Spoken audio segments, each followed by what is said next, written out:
이 말씀을 듣는 하나님 나라의 백성들 가운데 하나님 부어주시는 은혜와 평강이 오늘도 충만케 임하시기를 축복합니다. 아멘. 오늘 히브리서 4장 말씀 이어서 보도록 하겠습니다. 10절입니다. 이미 그의 안식에 들어간 자는 하나님이 자기 일을 쉬심과 같이 그도 자기 일을 쉬느니라 이렇게 말하고 있습니다. 여기서 안식 또 쉰다라고 하는 그 뜻을 우리가 잘 살펴야 합니다. 핵심은 무엇이냐면 안식은 그냥 죽음 그리고 편해짐 그냥 쉼 이게 아닙니다. 안식이라고 하는 것은 하나님 나라를 의미하고 또 하나님께서 주신 것을 누림을 같이 의미하고 있습니다. 특별히 하나님 나라에서 그곳 안에 잘 정착하고 누림을 표현하기도 하고 또 구약 가운데서는 이스라엘 백성이 가나안 땅에 잘 정착해서 전쟁 없이 그 나라를 평화롭게 누림도 안식이라고 하는 그 단어를 쓰고 있습니다. 그래서 안식은 쉼과 정착해서 평화롭게 누리다라고 하는 두 가지 의미를 같이 가지고 있다라고 하는 것을 다시금 말씀을 드립니다. 11절에 그러므로 우리가 저 안식에 들어가기를 힘쓸지니 안식을 얻기 위해 힘쓸지니 또는 하나님 나라에 들어가기를 힘쓸지니 이렇게 말하고 있는 것입니다. 이는 누구든지 저 순종하지 아니하는 본에 빠지지 않게 하려 함이라. 이야기는 무엇입니까? 하나님 나라에 들어가서 참된 안식을 얻으려면 순종해야 한다는 것입니다. 말씀을 듣고 그 말씀에 대한 믿음을 가지고 순종하면 안식에 들어간다라는 것을 우리가 또 지난번에 같이 나누었습니다. 이것도 이어지는 것입니다. 안식에 들어가기를 힘쓰라. 순종하는 자로서 그 하나님 나라에 참여할 수 있도록 들어갈 수 있도록 애써라. 순종하지 아니하면 결국 하나님께서 주시는 참된 쉼과 하나님 나라에 들어갈 수 없다라고 하는 것입니다. 그러한 전제 가운데 12절을 보셔야 합니다. 유명한 말씀이죠. 하나님의 말씀은 살아있고 활력이 있어 좌우의 날선 어떤 검보다도 예리하여 혼과 영과 및 관절과 골수를 찔러 쪼개기까지 하며 또 마음의 생각과 뜻을 판단하나니 이렇게 되어 있습니다. 하나님의 말씀은 판단력이 있고 분별한다는 것입니다. 무엇을 분별할까요? 그 사람이 순종하는지 안 하는지 그 마음의 중심을 그 사람의 마음의 생각을 그 사람의 뜻을 분별한다, 판단한다는 것입니다. 마음의 생각과 뜻을 판단하는 것은 그 사람이 정말 말씀을 믿고 하나님의 말씀에 순종하느냐 안 하느냐를 알 수 있는 것입니다. 무엇으로 알 수 있느냐? 하나님의 말씀으로 알 수 있다는 것입니다. 그 사람이 정말 하나님의 말씀의 거울 앞에 비춰보면 순종하느냐 안 하느냐를 안다라고 볼 수도 있고 또 순종은 말씀으로부터 시작된다라는 것도 우리가 볼 수가 있습니다. 그래서 하나님의 말씀은 살아있다는 것입니다. 힘이 있다는 것입니다. 모든 것을 찔러 쪼개어 분명하고 명확하게 구별하는 것이 하나님의 말씀이요 하나님의 뜻이다라고 하는 것입니다. 13절에 지은 것이 하나도 그의 앞에 나타나지 않음이 없고 우리의 결산을 받으신 이의 눈앞에 만물이 벌거벗은 것 같이 드러나니라. 모든 만물이 결국 하나님의 심판 앞에서 다 드러난다는 것입니다. 그래서 하나님이 하나의 말씀이라고 하는 그 법조문을 기준으로 하나 다 보시면서 그의 죄와 또 그의 순종함과 그의 믿음을 살펴보신다라고 하는 것입니다. 참 두려운 모습이죠. 그런 가운데 14절에 그러므로 우리에게 큰 대제사장이 계시니 승천하시느니 곧 하나님의 아들 예수시다. 우리가 믿는 도리를 굳게 잡을지어다 이렇게 말합니다. 말씀이 우리의 결국 모든 것을 드러나게 하기 때문에 우리는 두렵습니다. 그런데 우리에게 소망을 주시는 이가 있죠. 큰 대제사장이신 예수 그리스도 하나님의 아들이시다는 겁니다. 그 예수 그리스도를 믿는 도리를 굳게 잡을지어다. 그 말씀을 믿으면서 굳게 붙잡아라. 예수님을 통해서 주님을 통해서 우리에게 주신 그 말씀을 믿음 안에서 붙잡을지어다 라고 말하고 있습니다.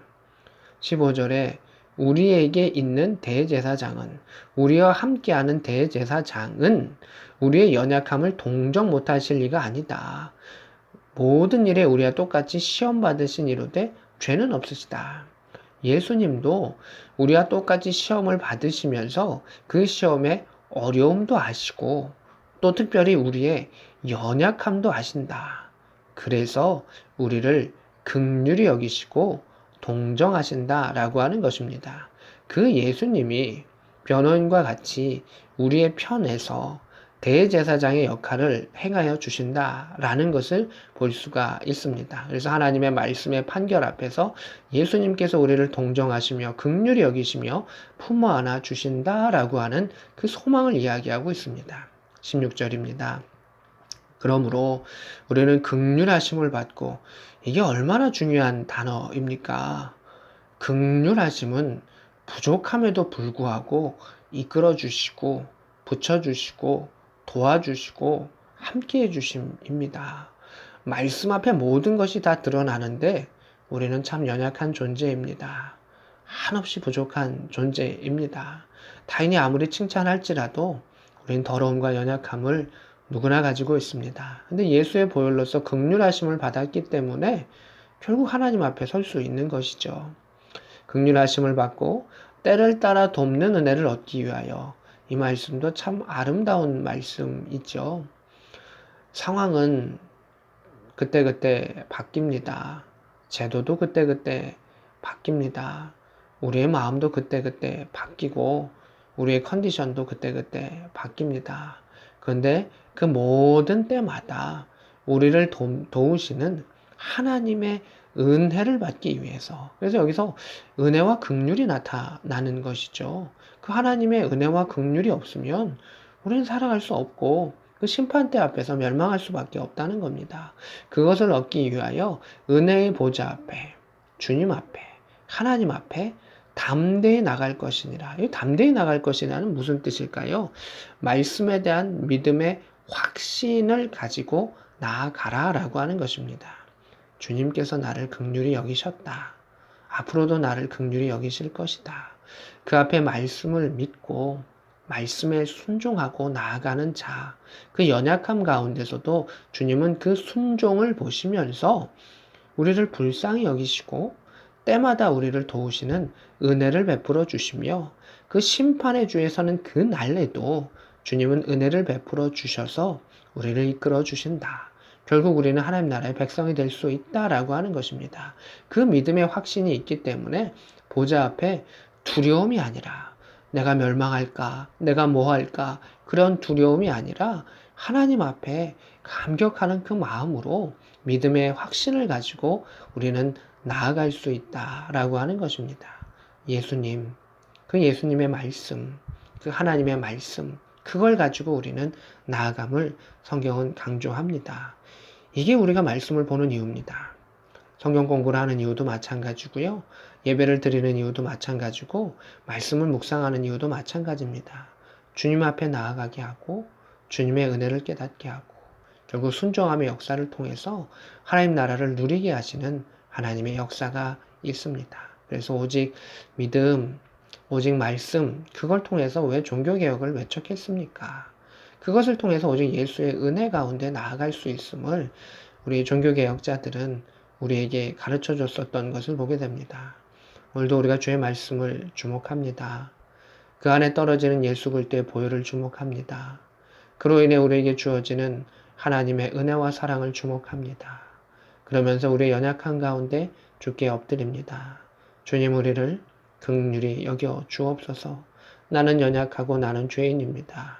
우리의 자녀를 긍휼히 여겨주시고 그 부모를 긍휼히 여기시사 때를 따라 돕는 하나님의 은혜를 허락하여 주셔서 대입과 취업과 또 면접과 또 모든 일들 가운데 하나님께서 돌보시기를 원합니다.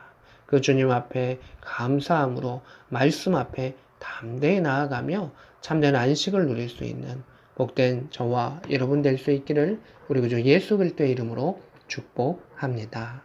아멘.